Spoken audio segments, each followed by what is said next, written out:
volunteers coming from 18 up to 70 at the rescue center. Of course, the younger generation in larger numbers, but it actually makes the center quite interesting when it comes to the people, because you have people from sometimes 10, 15 different nationalities and of all kind of ages, which makes it a very interesting community to hang out with. My name's Heather Townsend and I'm from England, Loughborough. And I'm Lottie and I'm from Sweden. Valerie Menke, I'm from Germany. I'm 19 years old. My name is Ari. I'm from Germany too, and I'm 20. I'm Mario Stiners, eco-volunteer from Neurutren, Belgium, a small Western European country. My name is Marie-Pierre, I'm from Quebec, Canada. I'm Laura Riding and I'm from Liverpool in England.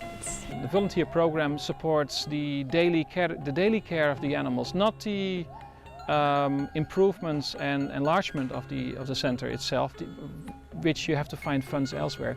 But yes, the volunteer program takes care of the daily cost of the rescue center on a very long term already. I'm basically getting up at 6 more or less every day, getting ready to work at 6:30. Normally the mornings involve feeding, and then, well, you normally work until about 12, you have lunch at 12, you normally have about an hour break then it's more feeding the animals in the afternoon.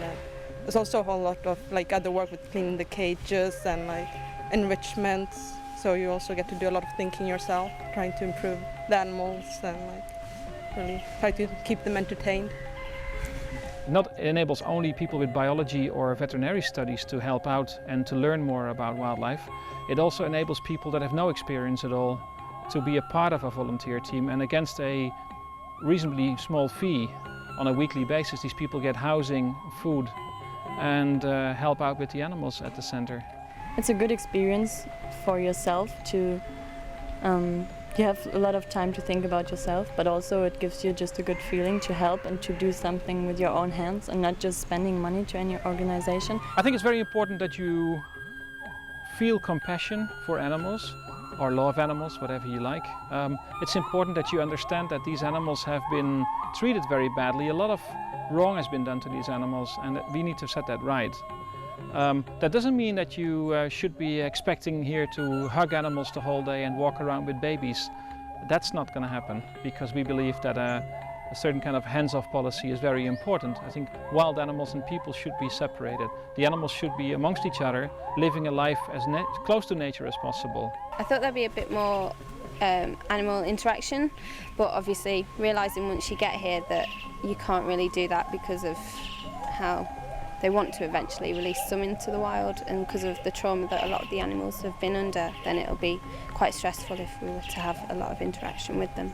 We have people helping out only for a week to 2 to 3 weeks with the elephants, and some people come for the rescue center anywhere between 3 to 8 weeks, some people even longer than that.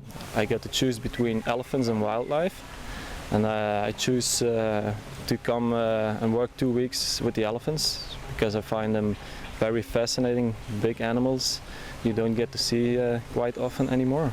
The dedication of one person is probably not enough to take care of 250 animals or even more, because that's, I think, where we're going to go is a lot bigger than this. I saw on the website that there were many different types of animals, but when I got here I could never have imagined that it was so diverse, and that's what's great, because you never get bored of doing a job because there's so many different things that you can do, and apart from feeding and cleaning, you can build enrichments for them and try and make their life more interesting and more stimulating. You need the dedication of yourself, but you also need dedicated people around you.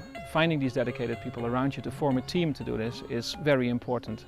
We have a very good team of people, local and international, that are helping out, and also a lot of volunteers that are also quite dedicated, to very dedicated in some cases, helping out for, on a temporary basis. Something like this has always been a passion for mine. I've always volunteers. I used to volunteer at a vet's and volunteered at home and like with amphibians and things.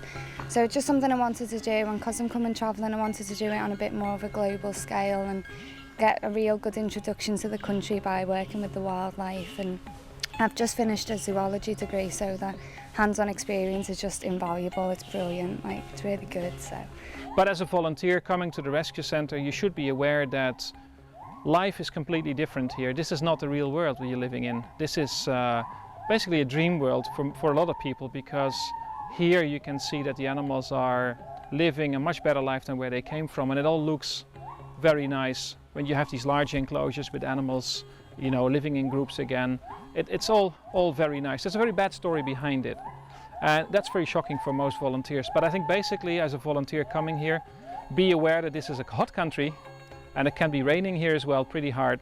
Be ready to work hard, be ready to wake up early in the morning and work as soon as you're up and be active throughout the day, but also be ready for all the magnificent rewards that it brings you. It's just the joy of watching an animal playing and be sort of, that wouldn't be a good term, but sort of grateful for what you bring to them, and yeah. It's very important that when you run a rescue center with having a lot of people from other countries coming here, in a country where there's more trouble than just animals, there's also poor people, sick people, and it's a developing country.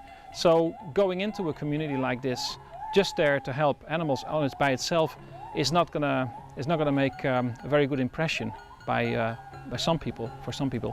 However, when you have a local commitment as well, involving local people to be employed at the rescue center, by having volunteers spending their money in the village, buying their drinks, going to the internet, visiting local shops, and even visiting local attractions, there is this local commitment, which makes the center actually quite popular amongst the local people, because they also benefit from this place, not only the animals. We do tend to go to bed about 10, 11, but we have a good laugh and we play games, and we go down to the village, we go into Hwahin and Chatham quite often, a couple of beers, pizza, you know. We do, you make some really, really good friends here, definitely.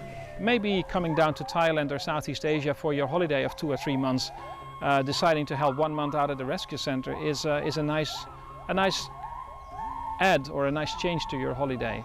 And luckily a lot of people at this moment are doing that, so we can help more and more animals every time. Since I'm hoping to do my PhD and work and have a career related to animals, I just thought that working here and discovering what it is on a daily basis to feed them, clean them, working with them on a daily basis would confirm or not my desire to work with animals, and it definitely does confirm it. So it's an experience that you will never forget, surely. It's the best thing that I've ever done, and I'm planning to do it again next year. It was nice to see that there are also people not just in my age, though, also like 40 years old, or that's kind of mixed. There are not just young people, not just old people. It's mixed up. That's nice, I think. You get to know the animals really well, and you love the little quirks of some of them. And the volunteer coordinator, Simon, he's amazing, honestly. It's fantastic. I love everybody here. They're all my best friends now already. So it's good. And even Simon. We're good.